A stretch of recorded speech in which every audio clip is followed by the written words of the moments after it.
Monday, January 23rd, 2023 regular board meeting to order. I'd like to welcome everybody who is in attendance. And we'll do a quick roll call of directors. Jeremy Mask is here. Roger Noy, present. Monica Strange, present. Eddie Economic, present. And we will start with the Pledge of Allegiance. It looks like there's a flag right over there. I pledge allegiance to the flag of the United States of America and to the republic for which it stands, one nation, under God, indivisible, with liberty and justice for all.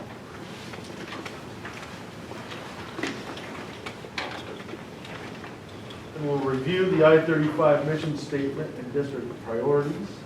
The mission statement says the Interstate 35 Community School District exists to develop lifelong learners and responsible, productive, successful citizens in an ever-changing society. The district priorities: number one, articulate and support a cohesive student-centered pre-K through 12 vision for continuous school improvement, engage in effective teaching and relevant learning for the 21st century, and operate with fiscal integrity, efficiency, and effectiveness. We all have the agenda. It's been sent out. I entertain a motion to approve the agenda unless there's discussion. I will move to approve the agenda. Second that. Properly moved to approve the agenda.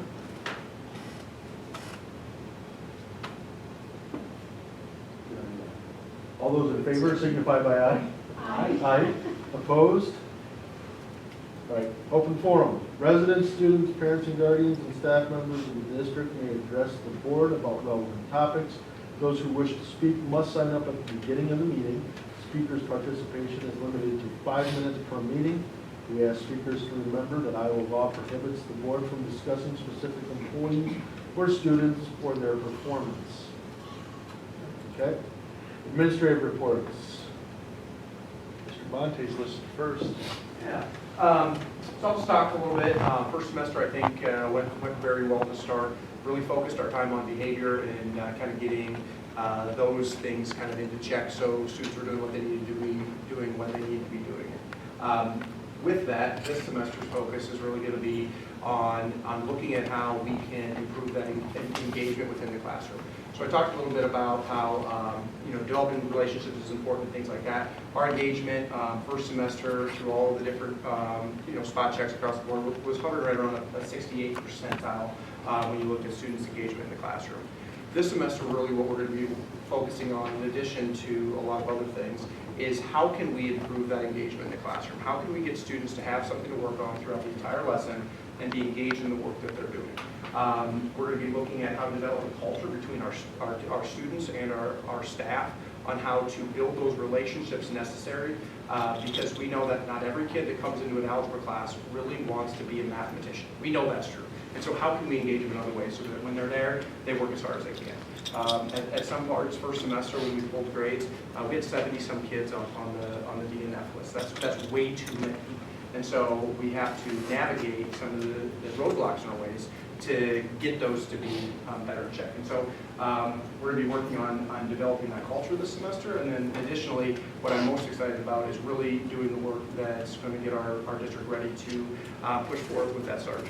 Because I really think that the skill sets in SRG that come with that will help build that culture of differentiating to our kids, so they all feel like in every subject that they work on, that they can be engaged in that lesson and they know that they're doing that for a purpose.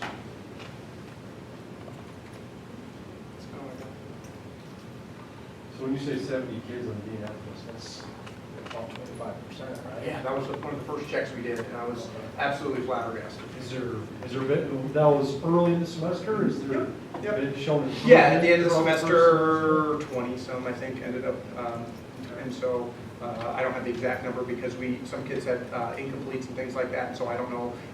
That incomplete isn't over until January 25th, and so on that date we'll know the final number. We've also done some work with our BAT team to try to put some things into place to make sure these things don't happen in the future. So how can we navigate identifying these kids early on and getting them into a place where they can do the things they need to do? In the same token, we can't always right for our kids either. So you know, they have to do some of the work themselves. So hold them accountable, but really providing them with the guidance necessary to get them there. Also, really hitting on tardies and truancies this semester.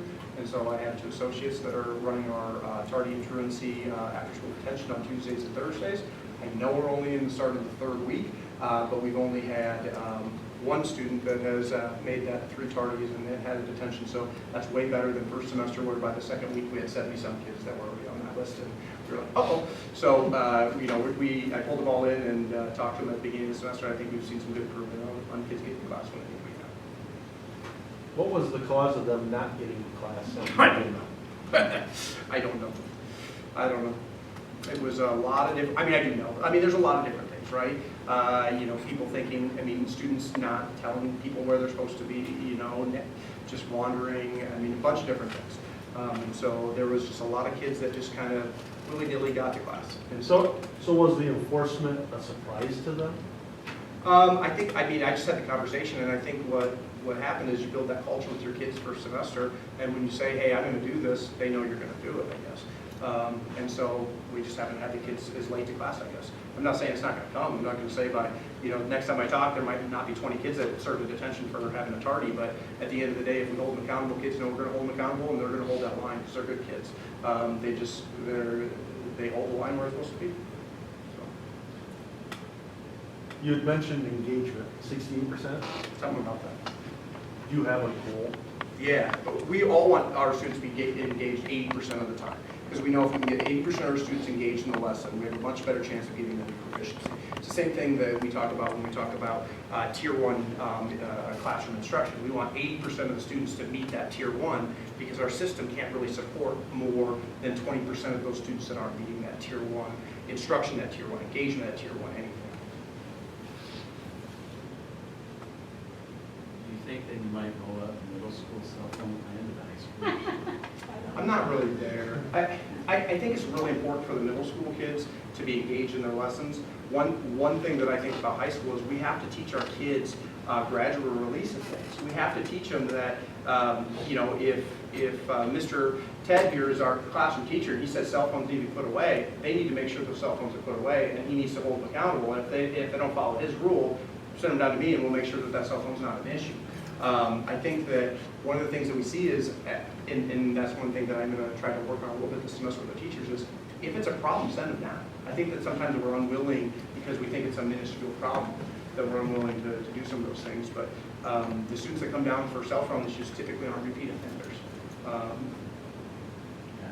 have a class of high school kids, juniors and seniors, and I don't see that as being an issue. We say, yeah, no, we're going through this, don't leave your phones, put your phones away, and I'll do it. I mean, it's not really an issue at that age, but I think, you know, when you're trying to figure that out, Oh, when you know, everything's off. Yeah, You might want to yeah. hide your phone a little Yeah. bit more, Yeah. right? yeah. And I have answered that question multiple times this week. I just think that we have to teach our students how to be responsible. The other thing that's a little different between middle school and high school kids are here and gone and all over all the time. And if we're locking cell phones in advisory teachers' rooms and they're on prep or they're doing something else and the kid has to leave midday for orthodontist, for work release, for this, that, or the other thing, it's the navigating that, no. Nope, not looking forward to it. I wanted no cell phones in my last middle school. I'm the same mentality in middle school, but high school I think we need to teach them gradual release. Well, and they need to learn how to manage it themselves. Yes. Right. Because guess what, they're going to the workforce or Correct. college or wherever, if they don't manage it themselves, they're going to have problems. Any other questions? Thank you. Ms. Woodson? Yes.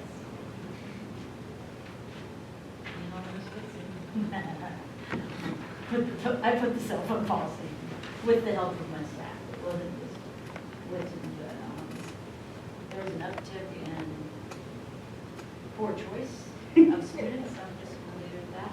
And there were times when I was spending more time in my day trying to solve the problem or figure out where the problem was, and I was like, okay, we're not ready for this. We don't make good decisions, and some of the things that I viewed on my computer that come from other students' phones was not appropriate by any means. And did a lot of reading and a lot of research articles. And then what really drove it home was the article about the social emotional, and that if you think about this yourself, your phone rings in or a text message comes, what do people do? Gotta get it out, look, you know, we're like Johnny on the spot. Well, that causes anxiety. The first day that students didn't have their phones and they're at the dinner table, it was like, whoa, they're all just talking and not worrying about their phones. And the hallways were happier. We had students telling us that they were talking to other students that they haven't talked to all year. Is it perfect? No, not yet. But I think I have 4 names that have been written down as an offense. So I think that's pretty good. And our teachers are doing a good job. We've had a lot of students that have decided to leave them in their backpacks and in their locker. And then 8th hour, when everyone's going every direction for exploratory, we decided as a staff, they voted, and the students are now taking their backpacks to the classroom and then dismissing on. So it kind of takes that juggle of time out when they're going to the buses. But for the most part, it's been very positive. So I feel very good about that. Students are not reluctant to put down other students through social media. And that just tears my heart apart, because that's not who we should be. And through some of this, maybe we can work with one another, create new friendships, and continue on. So, Switch program, I think maybe some of you already knew about the Switch program that they had last year. And the program is with the help of the Madison County Extension. It's really about being healthy, do, chew, and view. Having students learn about the good foods, and what's really cool is on Tuesdays, they get Taste Tuesdays, so something's on the menu for the middle school students to taste and try. Also, in PE, they're going to be learning more about the heart and the stress that you can have on the heart, and doing some activities there. And then the viewing, we're trying to encourage them to view less digital devices. So this will happen for 12 weeks. We're doing this on Fridays each week for the next 12. So pretty excited about that. Students, one of the topics that came already was, hey, do we get to choose the menu for school lunch? I said, no, but there will be a time in there that you will talk about what food is served at school. So, pretty excited about that with the help of our extension. Also, Rose Dickinson, she's taken the lead on that again this year, and she's done a great job reaching out to different people to get donations for some of those food tastes. Who's doing that? I didn't know if you were going to go through everything or not. I thought you were picking out highlights, so I didn't know where you were going. I'm sorry. The most exciting thing is about our FAST data and our students doing a pretty good job in literacy, meeting our goal, closing those gaps that we have been. Not that I have those results posted, the students are still working on that assessment. Not everyone has been assessed yet, but very excited to be able to report that soon. Some of the things that we've been implementing and the hard work of staff in their regular classrooms to help improve those scores. On Friday, and I'll have more data for you, and I can share that as soon as we finish. One thing that we're doing in our Roadrunner Pride time is focusing on literacy 3 days a week. Thus far, we've been having students read passages, answer comprehension questions, just a few, not that deep, but having conversations with the students about those questions, as well as reviewing vocabulary. And in the future, once we get these results back, we're looking to start dividing students up and looking at what they need in order to be successful readers. 7th grade and 6th grade, 7th grade took a music field trip to the Civic Center last Friday, named the collection of Rhythm, and it was very good. The other thing, I don't know if Danielle's here yet? No. Our 2nd through 6th grade students are participating in the Elementary Star program, or the reading program, to help support them. STAR is a way to take down the data to see if they're being proficient. And if you look on the one side where it says the blue graph at the top, the percentage of students in September to December, advanced in the elementary, and proficient, then non-proficient, and then total proficiency of all those students put together. And if you look, we want that blue and green percentages, we want those to grow. And we want to minimize the yellow. And then down at the bottom happens to be the 5th and 6th grade students. As you can see, are making some good progress. We'd really like to see that green grow some more.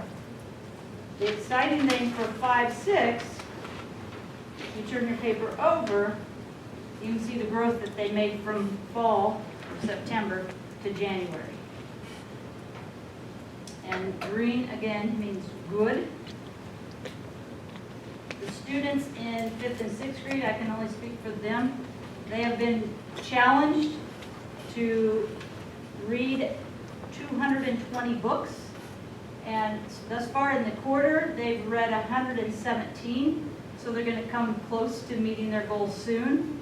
And that first goal setting and students being able to have a little activity together, I think helped others see the importance of, hey, if I do this and I do that. But the average student would read 5 books. And again, 80%, that's where we want our students, 80% of our students to be reading at least 5 books before the end of the quarter, which is March 8th. So some good progress there. Any other questions or any questions? The cell phone policy Yeah, was not popular. I knew that. It was a short conversation, and then bedtime happened, so that worked Yeah. well for me. But we haven't had a conversation about it. Yeah, So the idea was worse than the actual yeah, implementation, from what I've gathered from my house. yeah. So, Well, and I think giving them options kind of let them make some decisions on their, gave them some ownership. and the backpack policy for the end of the day Yeah. was also. Well, we knew that was maybe going to be difficult, but we wanted to see if it would work. Yeah. But no, and today was the first day we implemented that. Well, all good. So the STAR reading comprehension data that you show here, Yeah. you got it for September and then December, January. How many more times throughout the school year do you assess that, and where do you go for proficiency? Is that good for proficiency 80%? Yeah. That's what it is? Yep, and then we'll do it at least one more time. I don't know what the elementary is, but I know in the middle school we will do it one more So time. you did it September, January, and Yeah, then we'll do it. and we were behind them. They started the program and then we piggybacked. Yep. Any other questions or comments? Thank you. Mrs. Woods? Hey, at that time. I have our title reading event going on, so popping in and out, but if you have any questions or concerns, throw my way.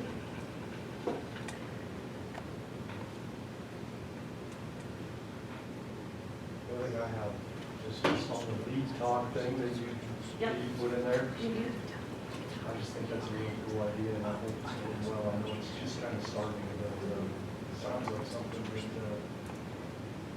10 minutes is a really short period of time to try to get something out of, but It is. good luck to make it Well, happen. when I initially put it out to teachers, I said, you know, we'll meet in my office. If we do need a bigger space, we'll meet in the library.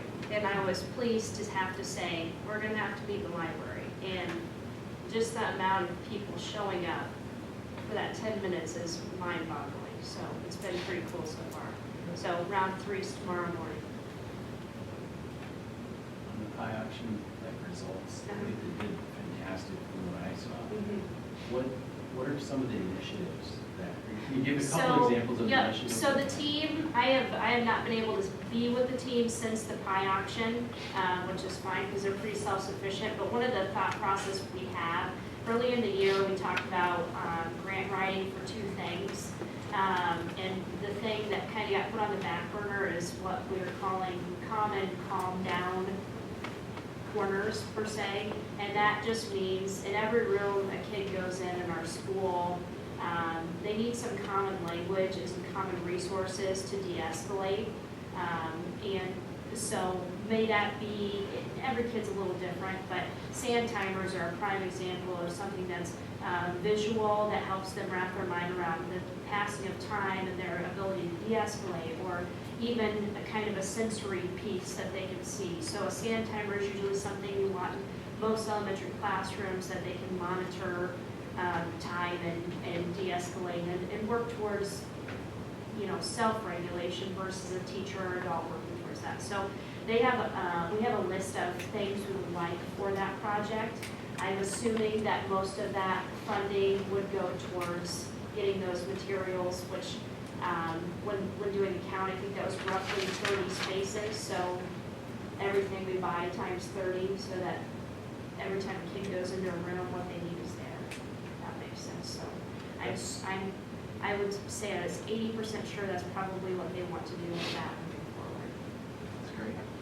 And as shown, it seems like there's a lot of interest from big crowds like that. So Yeah. I would encourage more throughout the year, especially if you say the last pie auction was used to find materials for kids to de-escalate. The other thing I would say is that the engagement, you know, Mr. You talked about the engagement, but it's also important for teacher engagement, right?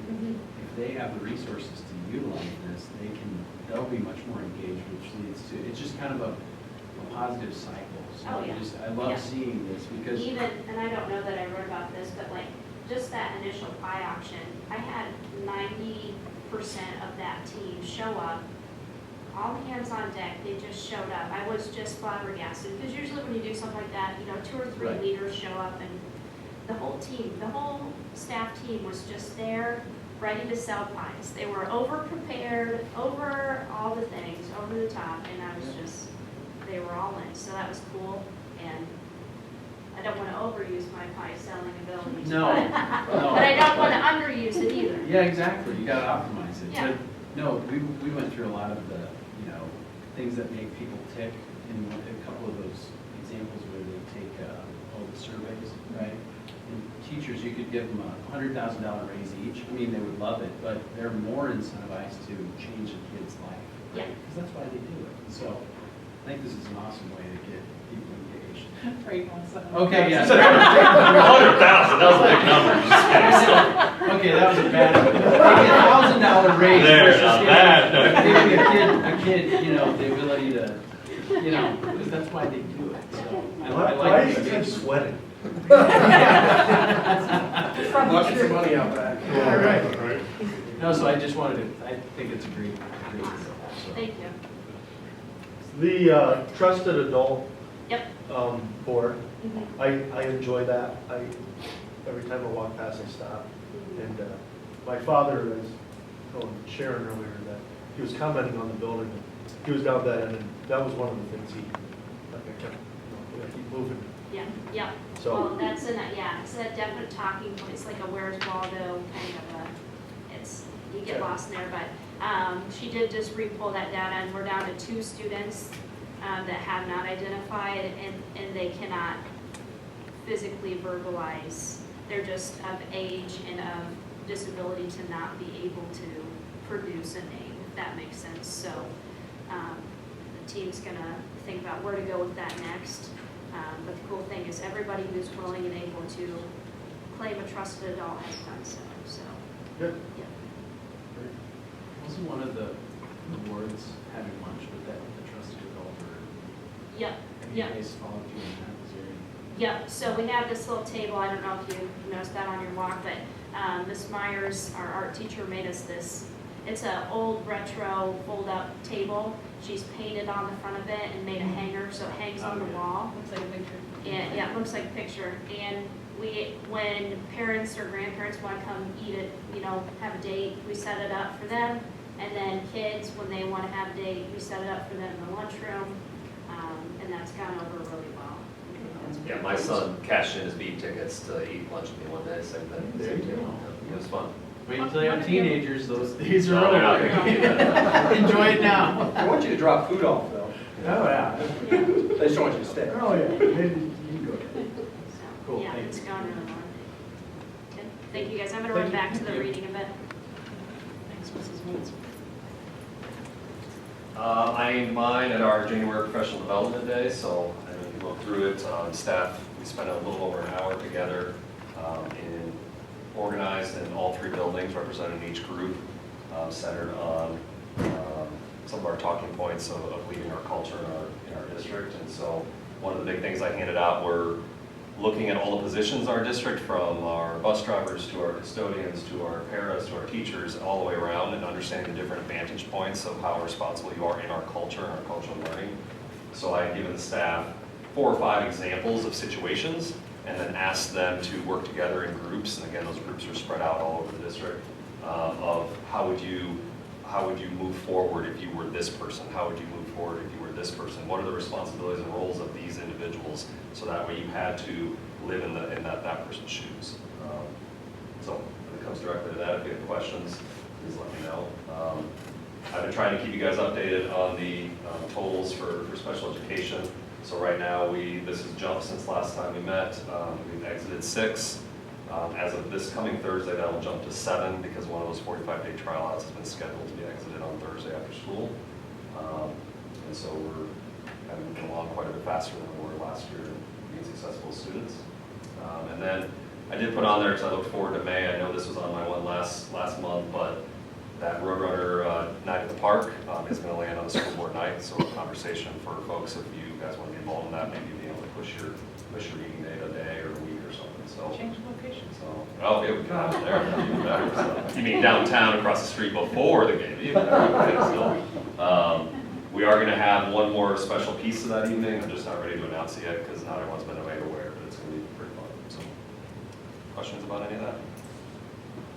So we talked about the students exited, the 45-day, that when I read into numbers like that, is there students going the opposite direction too, and are there numbers that we should be?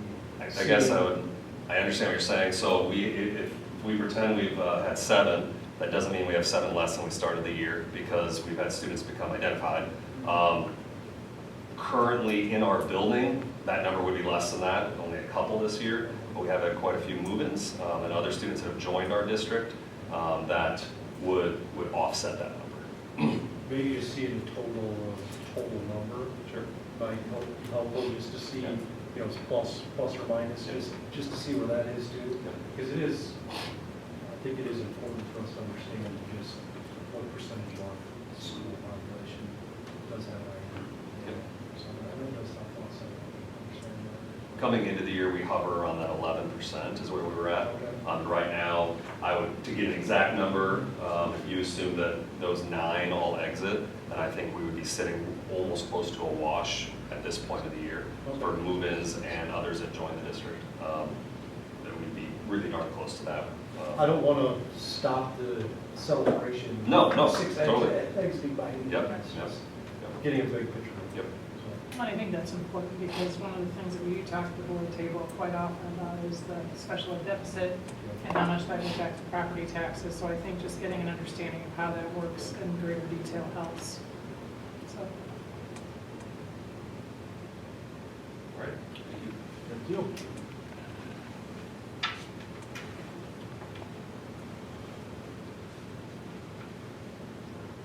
Superintendent. So I have just a few things on there. Legislative update, I think that both branches or houses of our government have kind of laid out their tentative goals for the work they're doing this term. And so some of those I think are really impactful for us. I think everyone here is aware of the vouchers. And that's, again, obviously something that supporting all kids is a great thing. And I just think one of the things that we always have to be cautious of is how is that being structured. So I know that Mr. Benami and I sat in on a conference call last week with Representative Sorensen about that issue, and it was nice to hear him explain kind of what were factors that he was hearing that, kind of would be an incentive to vote in favor of it, but also what are some of the things that he still had concerns about. I thought it was a good conversation to listen to what some of our concerns were, knowing that everybody's coming at it with an angle. And so I thought he navigated that well. Did you have any feedback on? Not a whole lot of feedback. It was good for him to listen, I think, right? And get the view of some people within education, and I think a lot of people gave good feedback. He appreciated the two-way dialogue. So I thought it was good to just see the interaction, right? And have the interaction, right? Rather than probably knowing what the feedback was going to be from a bunch of public educators, and public affiliated people. He still wanted it, which is, that's part of being a representative. Many I don't think appreciate that. So I really appreciated the time. And I think some of the takeaways I would say were there were a lot of concerns on the educational side as to how to implement. Is it going to be fair? A lot of of course people involved in it get right down to the details, but no, I thought it was a really good dialogue, two-way dialogue. So was that with multiple districts within his? Yeah. So I think every superintendent was there. Okay. And then three or four board members were on as well, so. Yeah. Was that initiated by him? Yes. By his- Yes. And that was based on the conversation you and I were in a meeting with him earlier last month, maybe the month before, I can't remember when, but, and that was one of the things he said, once the session gets started, he wanted to touch base again, once it kind of had some meat to it, knew what they were gonna be proposing, and so this was a follow-up to that as well, so. Well, good for him. Yeah. I appreciate that. 'Cause a lot of times, Yeah. they can skate and not find any accountability with the constituency. And if he's actively looking for it, then that's it. One of the things that's on there, we just had a meeting this morning, Tina Burkhead and I did. We did an audit, for lack of a better word, every year on our programming and what we offer kids. And one of the challenges with the district this size is we're just small enough that we have lots of teachers teaching lots of different classes. So for example, our CTE teacher might be teaching 8 different classes in a semester. And so that helps us meet what we have is what we call offer and teach. When we met with Senator Sinclair in the fall, one of the things we had talked about was in some environments, we're offering classes, we're just not being able to count them as offer and teach because of code, because of things that have been said in Iowa code as far as what qualifies and what doesn't. And so I was pleased to see that on the docket this next session was that conversation. So I do think that there's a lot of investment from our representatives in education in this area, and that to me is encouraging that they are listening and they are trying to work and make the opportunities for our kids positive and diversified and help them be ready for whatever's next in their life. So I just wanted to share that as an example of conversations that we had and a direct connect, and I'm sure there might have been other districts as well, but we just met this morning and we're going to see it again on our audit if this doesn't get changed, which is fine because I've worked with the Department of Ed and we've talked through why it is that way and they understand it, and we really don't have other options. So we just, every year we know that we're probably going to have to try and brainstorm opportunities. So for example, this one is, I'm not trying to be evasive, but so the classes that I teach are English classes, yet they don't count in our high school English count for the number of English classes we teach, because you can't count English classes in those if they're college classes. You can count math, you can count science, you can count CTE, but for some reason you can't count English or social studies. And so it's just this odd way that the law was written or the code was written. And so our kids are taking high-level courses, we're just not able to count them as classes that we offer here. And so we're trying to get some of those things so that we have a little bit more flexibility.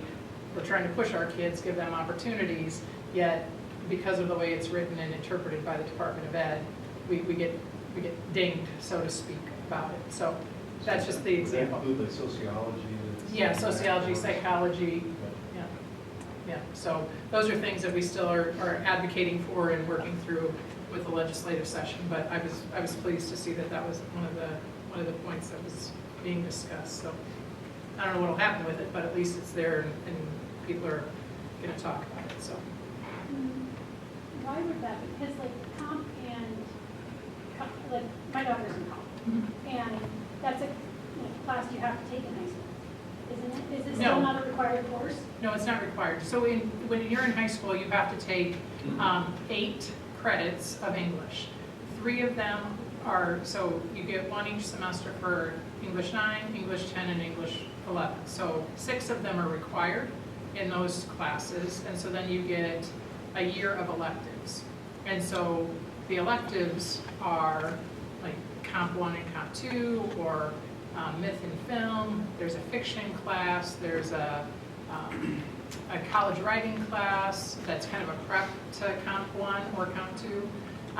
But you have to offer so many. Well, because we can't count the 2 that we offer and teach, and that's what most of our kids take.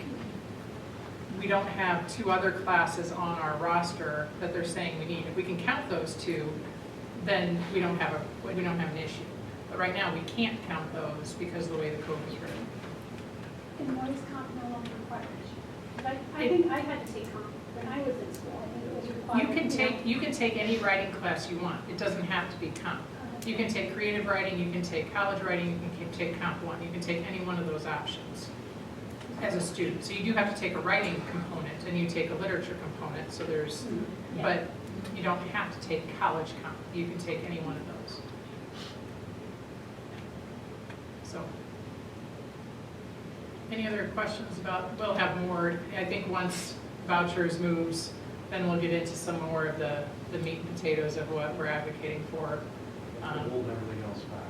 That's what Yeah, I would imagine. It's been a lot of conversation around it. Okay, the other thing I gave you is just an overview of what we call the Future Ready District Data Summary Sheet. This is prepared, it was generated last fall by the AEA. And I think this is the first year that they've given us this data. As an administrative team, we went through it about 3 or 4 weeks ago and really came up with more questions than answers. As anything, you get the first round of data. So the explanation for what these are on the back. And I just wanted to pull out some highlights.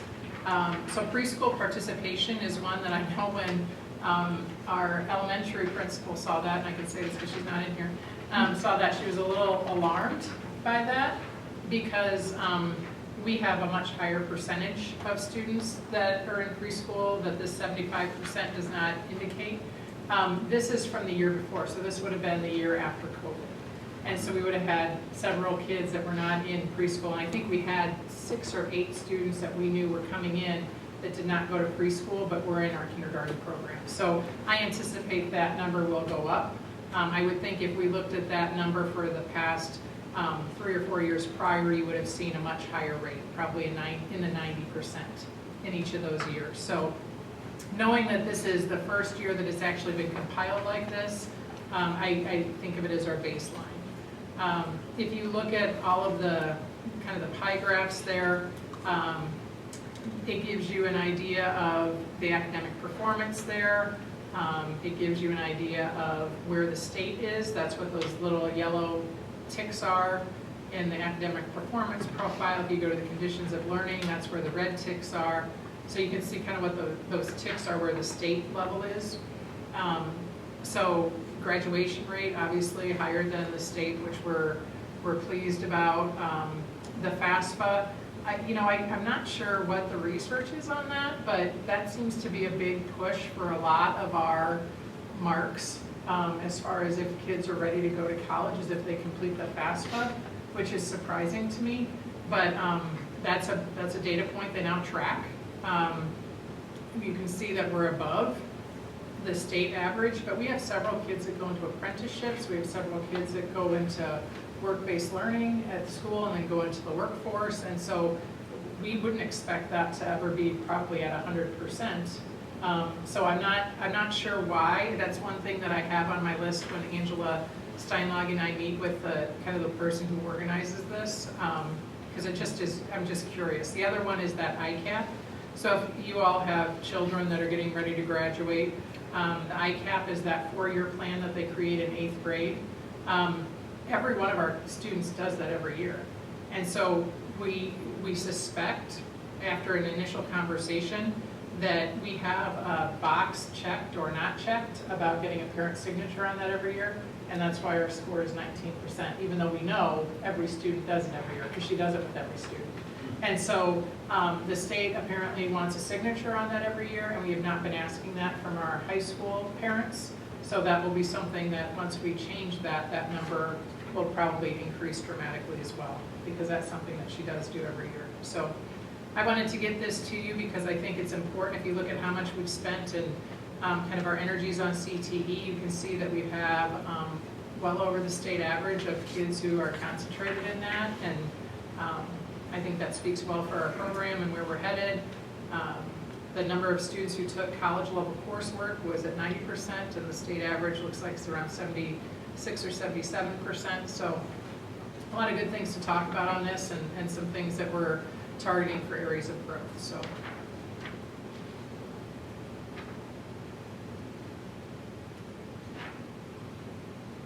And you can ask questions and I'll write them down because we're still learning a lot of it, but we have a pretty good idea of what they mean. How often will you get? Once a year. Once a year. Mhm. Okay. Yep. And it'll always be a year following. Correct. So did you just get this, like when did you? Around October, November. October, that would have been Really? last year's numbers. The year of I'm going to say this wrong, 2021, 22. Yep. Yes, Yep. That makes sense. yes. One of the things that we have talked about with, that Mrs. Steinlage and Miss May and I have talked about is how are we tracking our students that aren't going to college, right? So how are we tracking students that are going into apprenticeships? How are we, and not tracking them in the sense of, wow, right? Just what do we need to work on so that you'd be more successful when you left? What are your strengths? What are you finding about that maybe we need to have additional coursework on, or that kind of thing? Even those that are going into just the workforce, or those that are just going into apprenticeships, or those that are just going into college, how are we kind of getting an idea of their success, and how are we looking at that criteria? Because this is all designed around college ready, and we also have a huge number of kids that are being career ready. I think I told you that we saw an increase in our internship and apprenticeship program. We had one student in the fall, and we had 9 or 10 in it this next semester, this spring. So those are all things that we're supporting those kids in whatever they want to do. So what do we need to add to this chart, kind of on our own level, so that we get a better representation of all of our students, not just the ones that are college and career? Well, I would put it back on the ADA. I don't know that they have a way to track. Maybe they don't. Maybe they don't. Right. Maybe they can. But those are questions that we Right? have, If you yes. push it into their direction and Yes. say the only way you're testing post-secondary high school Mhm. success is by if they completed the FAFSA, Right. and so it's almost like it's saying, it don't matter. Well, that's We know really- that's not I know true. that is So- not It true. would be Yeah. surprised if workforce development doesn't see that happen. Yeah. Right. Right. So, So is there some sort of coordination that can happen as a result of that, which I think would be a great thing for all districts, but. So that's kind of a new data point, but I thought there's enough on there that speaks well of what we do, but also speaks of things we need to work on, so. so this is the first year that we've gotten this. Correct. So subsequent years, do you feel like they will trend some of these things? I'd like to think we'll see more of what we see at the top with the trend lines. If not, it'd probably be easy. Or Heather can help me with it. Yeah. They're getting really good at manipulating databases. It'd be for us. really interesting what the 5-year trend is as we continue to evolve. Yes. It's really interesting though to see just that trend line at the top. Right. It's kind of college intent and it's gone just the way I hope it's, Right. which only increases the importance of how we're gonna measure Right. the others, other yes. 40%. Yes. So, Exactly. And then I wanted to give an update on alarms. I know that you probably have seen several emails about those. We are working with Simplex, which is the developer of our alarm panel that reads, we've talked about this in different meetings about how when the renovation was done, we now have 2 systems that are trying to talk to each other and they don't always give us the correct information on the display, so we knew that that was going to be something that we maybe used our safety funds for. And so we're in the process, we've had, I want to say 2 errant alarms where they couldn't identify where they came from, and 1 that was identifiable, so that one was taken care of. I think Mr. Gray is in the process of working with them on the big solution. He's identified 5 detectors or either smoke alarms or fire alarms or some combination of poles, whatever it is, that are going to be replaced immediately, thinking that those would be our first avenue. But when we talk to Simplex, because of the scope of the project, we're going to have an architect. We're going to have all of our building brought up to code to redo the fire panel. So just wanted to give you a heads up that will be coming because we don't have an option on that one as I see it. It's much needed, and I think it'll make navigating when we do have alarms a lot more efficient, a lot faster, but it will come at a cost. And we know that. I just want to make sure you guys are all kind of ready and ready to ask questions and support, which I know you are. But that is a difference than just bringing the ones that are not talking up to code. Now we're going to have to do a full evaluation of the whole district. So is Simplex the original fire Yes. alarm provider, or are they the ones that did the addition? If I remember correctly, they are the new panel for, is that, The addition. yes, the new panel for the addition. Okay. Yes, I don't know who our original was. Ted, do you have any idea of who that would have been before? Boxes. It might be, I don't know, but they're the ones who have done our new addition. They're the ones we're working with. So, just wanted to give you an update because that's something that has been happening, and we have worked at a safety team meeting a week ago and came up with a way to move kids hopefully back in the building sooner, and we still have those issues. And Was there just the 3 alarms? yes, So we haven't had any for, there you go, saying that again.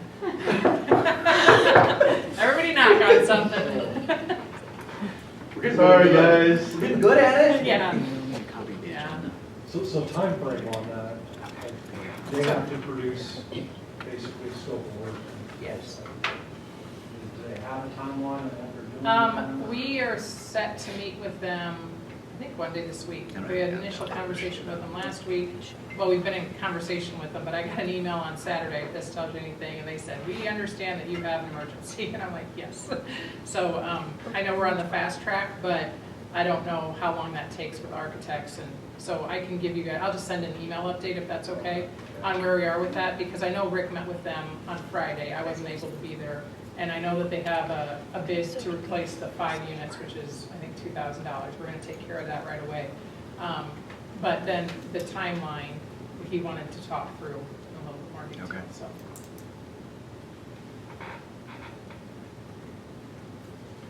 That's all I have. Does anybody else have any questions that potentially could jinx us? I did tell Brayden I woke up on Friday night and thought, what if the alarm goes off to the Ridge Creek?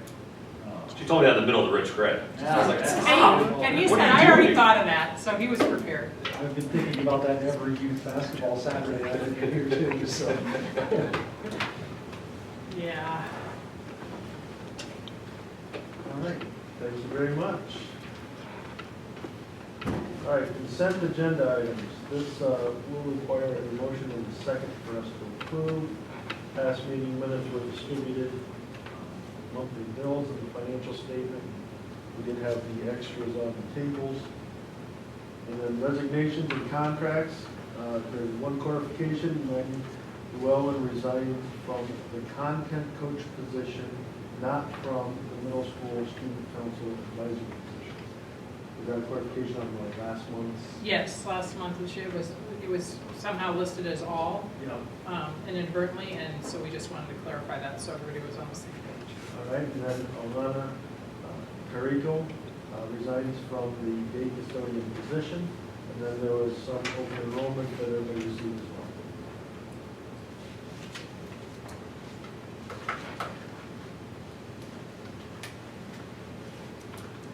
Is there a motion to approve the consent items? Move to approve this consent agenda, consent items as presented. Second motion? And probably moved and seconded that we approve the consent items as presented. All those in favor signify by aye. Aye. Opposed? And items for discussion. Second reading of the 100 and 600 series board policies. This does require a motion and a second for us to approve this. We went through them at the last meeting. Do we have an appetite to do that again, or is everybody comfortable with the 100 and 600 series board policies? I move to approve the second reading of the 100 and 600 series board policy. Properly moved and seconded that we approve the second reading of the 100 and 600 series board policies. All those in favor signify by aye. Aye. Opposed?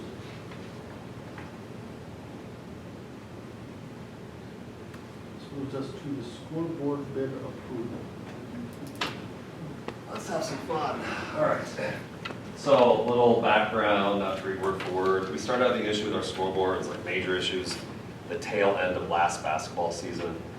Anyone that comes to those games started realizing that the stat boards, you could get them set up to start a game, and then the minute you started to change anything on any line, everything went haywire. Started blinking, all this.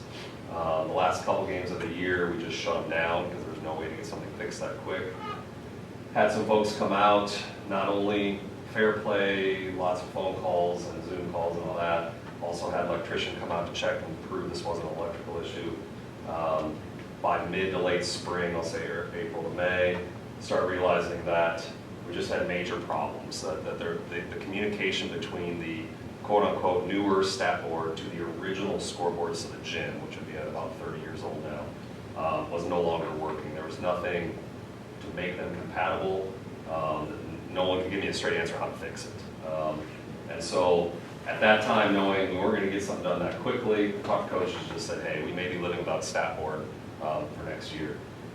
At that same time, we knew we were having issues splitting those scoreboards as well, especially for wrestling. Anytime you have more than two teams here, you're supposed to be able to split it. You have both matches going, just be able to do the score on both sides at the same time. Historically, that's been able to be done. One time we split it last year. Ray Condon knows those boards better than anybody and everything in it. It took him and I almost 4 hours to get them back in line with one another. There is not an easy fix anymore. I don't know enough about the signals getting crossed and all that, but it just wasn't working, which is why I refused to split them again. So we've had to rent a second scoreboard, the stand-up tripods, anytime we've had things that needed more than one. So the bids, I started getting ideas all the way back, I think, as early as April or May last year, just to see, okay, over the next 12 to 16 months, what would have to happen if we wanted to look at something new. So I've included all of those bids, including the most updated one. I talked on the phone with each of the companies I provided here to get updated ones, but the company I ended up kind of putting in front of you gives us what we need. It's not the cheapest bid, within a few $1,000s, it's not the cheapest, but it also includes more than the cheapest bid does. So With that, they're all LED lighting. We had multiple different designs. I went to the coaches and other folks and asked them what they thought, and kind of, you know, which way we'd like to go. And they get personalized to try and get us to where we can split the boards long-term, we can have updated lighting long-term, and kind of have a plan where we can utilize them more efficiently. So I will warn you that what you're looking at right there is 90% of the way is what it will be. There are a couple of small things I'd like to change. And the companies there, again, this was so you could see it, so that members of the community, when I went out and showed them, could see what it would look like. Because for that total number of 24 and change, I believe, yeah, almost 25, so we have 18,500 committed to the project raised already. I feel very confident. I lost one company. I thought I was going to be coming here saying, a week ago I had less than that. I told Sharon, I was like, I just want the board to know, but I thought I had the full amount. I still think I will have the full amount before it's said and done. So we won't be spending any more money we have currently in our accounts. But you know, that's what we have promised towards the plan. Long term, which I have in there as well, if we chose as a district to do something more along the lines of video boards, let's say when we do other large projects, because you get a pretty hefty discount when you order multiples at a time, these boards then could get moved to the middle school gym, which those boards are extremely old as well. So you wouldn't be doing this, you know, without a plan in place. The companies that have donated know that that may be the plan, and that that signage would move down with it as well. So they've been upfront about all that. The current boards, because of that communication and the fact you can't order some of those parts, I'm not sure we get anything out of trying to reuse them anywhere. The middle school one, if I could locate the light bulbs, right now really, they all work at least, and we don't ever try to split anything down there. So if I could get a few light bulbs fixed, then those are fine for right now. Long term, we probably look at something there as well. So questions as you kind of go over everything, and what else can I help with? So we have all the bids in our packet. Devco is the one that you're... That's the one I'm putting up front, yep. And we use them now. So that is where we got our shot clocks from. Again, went out back when the state said you had to have them. We went out and got those done early. It's the same representative. They did all the mock-ups. A couple of the other companies were actually going to charge me just to get a mock-up for you to look at. They've been pretty good to work with that. When I was talking, actually, I went to Ray. It was one of the reasons I said, my history is Daktronics, being a coach for 20 years. I think they're great. They're local. You can get somebody. And I said, tell me why I should go spend 10 grand more just for Daktronics. And he said, I wouldn't say you should. Customer service. Can you get someone on the line? And we had issues with our shot clocks just about right before Christmas. They just weren't resetting a couple times like they should have been. I called the same guy I've been working with. 2 days later, I got a new remote thing, and we haven't had an issue since. No charge, $400 piece they sent me. So I like the customer service, so that's why I'm going with the one that's not the most expensive. Are the shot clocks that you bought, are they integrated into this? Yes, yeah. The only reason we would change those out, this would be a bigger conversation that doesn't have to do with this, is if we wanted to have the shot clocks that also have the running time on them. When we originally got those, we weren't picking the nicest ones out there. We just were getting ones that would work. I think long-term, we would want shot clocks in our middle school gym, because as this funnels downward, right now, you don't have to use it for JV, but our conference is looking at implementing that, because if you want kids to start learning it in JV so they're ready to go in varsity, that's going to continue to trickle down. Not that middle school will ever be law that you have to use it, but why wouldn't you start getting to run your offenses that way? So you could end up moving those down and get new ones, but that's not part of this. So I had a question about donations, you know, what people have done. Is that all squared away? Have we communicated with people we need to about if they donate towards boards we have? What's existing? Yes. So I went 2 different community members. I got a history on the Lions Club sign that's currently there. He said that the primary was St. Charles and New Virginia. The one I was talking to the most actually is part of the St. Charles one. So I said no matter what, I wanted to honor that board because they purchased that north scoreboard.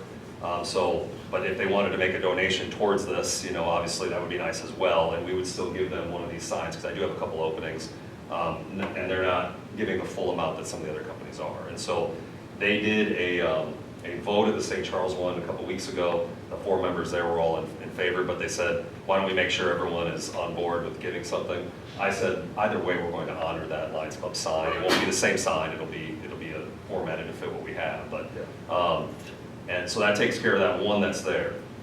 I would be creating an additional sign that would not be on the scoreboard, but next to it on the south side to do the Hessen family that gave for those staff boards. We would honor that as well and leave that remaining. It just wouldn't be that same blue sign that's across the top, only because I think the height would get too big. It would be too much up into the rafters, so I would probably have a sign made next to it. That piece is not part of this, quote, not that it's a big expense, but we would honor that as well. You said salvage value isn't much. You thought of a fundraiser as far as auctioning off or anything like that? I haven't, doesn't mean we can't. I think, Do you want to be honest? I actually, someone gave me an idea that I don't think they'll get reused as boards that get hung up. But one person did say, that scoreboard's about 3.5, 4 foot tall. Somebody might want that for an under the bar or a basement or a man cave. And I'm like, you're actually absolutely right. So I see a lot of that. I yeah. think So they would go in the dumpster. we could So, probably get some money to help fund Yeah. another one by Yep. auctioning those off. yeah. Well, when we dispose of property, we have to do silent auctions or put it out for bid, or for sale bid. So we can definitely do that and advertise it. We've done other items like that. Well, and the other piece from that gym that will end up doing exactly what Ms. Dellinger just said, it's just been kind of holding, I think I'm aiming more as the homecoming piece for this fall. All those original cloth signs, the Pride of Iowa things that we got down, I have those in my office. The plan is to do kind of a silent auction, the original Pride of Iowa cloth sign plus each banner.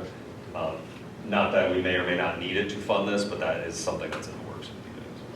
There's a 4-month lead time on this, which is why I didn't want to wait longer.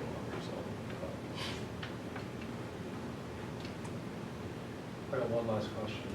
Bells and whistles. Does this include clocks in the locker rooms? I don't think so.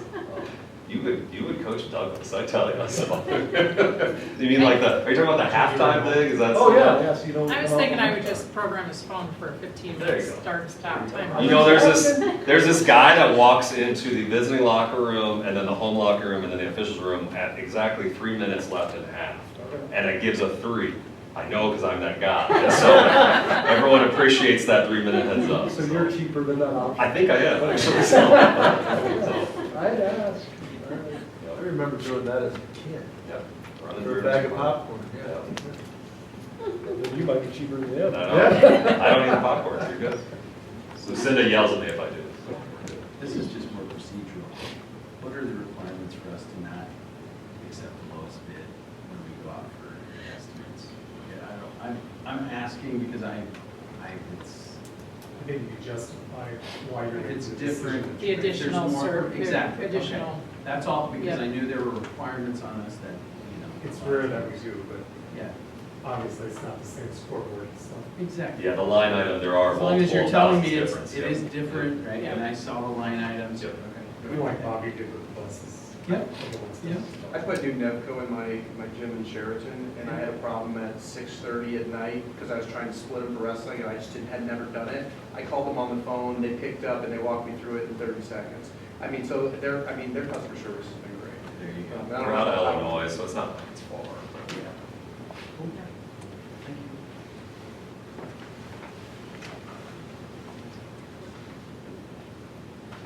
All right, this does require a motion and second for us to take action. I'll move to approve the scoreboard bid from North Lake. So moved. Been properly moved and seconded, that we approve the scoreboard bid from Navco. All those in favor signify by aye. Aye. Opposed? Thank you. All right, I-35 Qualified Education Assistance Plan Resolution. So this is one of the recommendations that we have in place to meet IRS requirements. Any time that you are providing educational assistance exceeding $52,500 or $55,250 for an individual, they ask that you have a resolution in place that works that through on the W-2s and notifies the IRS of that. So this is a resolution that was drafted by the attorneys that we use for a different district, and we modified it to meet the needs of our district. I think the other thing that this does is it kind of solidifies your support of that process, that we use now that grant that we have to pay teachers. We have 2 teachers that are being trained through that grant, and we have 2 paras that are being trained in that grant. So we have 2 associates that will become paras as a result of that after the 2 years, and we'll have 2 paras or substitutes that will become teachers. So, and I think both of them have shown an amazing commitment to the district, and the paras as well. So a really solid program, and I anticipate that as we see shortages, this will be something that we need to consider if we have to ask teachers to go get additional licenses, or if we have to, how are we helping support that process? So twofold: one, to meet the IRS requirements, but also then to support from the board that process of supporting teachers. They're required payment if they leave the district right after they leave. We've asked about that. Yeah, we've asked about that. It's in the works, and I think everyone that's in the program right now knows that. We just don't have a legal document yet from the attorneys. But yes, that's because they still have another year before they finish the program. But we had talked about, if they've been in the district for, they have to work a year to get a year, work 2 years to get a year, that kind of. And I know that when we talked to Danielle Hainsfield, not about this, but about something else, that was one of the things that their offices had been asked about, and so they were going to try and come up with some common language that schools could use. I think it's great. It's like the CNA to LPN Right. to RN, Right. that the medical community has, so it's just wonderful. I see no reason why we wouldn't support this. Slam dunk. All right. Any other questions? Do we want to put a motion up that we can have a second to vote on? I move to approve the I-35 Qualified Education Assistance Plan Resolution. Seconded. So probably moved and seconded that we approve the I-35 Qualified Education Assistance Plan Resolution as presented. All those in favor signify by aye. Aye. Opposed? That brings us to the SBRC application for Woodward Academy School administrative costs. Requires a motion and a second for us to take action. All right, so currently we have 1 student who is at Woodward Academy Day School, and we can apply to SBRC for spending authority to cover the administrative costs this year. That totals $803.11. So we're asking for the authority to do that. And again, this is one of those, when we work on the budget, you guys will decide if you want to use that spending authority or not. This just gives us the permission to do that.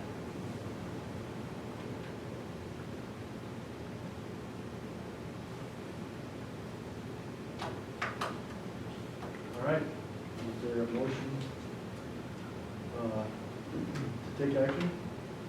Motion to approve the SBRC application as for Academy Day School administrative costs. Second that. Probably moved and seconded to approve SBRC application for Woodward Academy Day School administrative costs. As presented, all those in favor signify by aye. Aye. Opposed? That brings us to the end of the open meeting agenda. We're scheduled for a closed session this afternoon, or this evening, for the safety plan review. We do need to have a motion to go into closed session and a roll call vote. I move to go into closed session. We need to read that. Yeah. Move to go to closed sessions for the school safety plan review. Under Iowa Code Section 21.5(1)(a), to review or discuss records which are authorized by state and federal law to be kept confidential. I'd second that. So roll call, is that correct? Okay. Eddie, aye. Jeremy, aye. What do you need to? All right, it is 7:13. We are moving into closed session.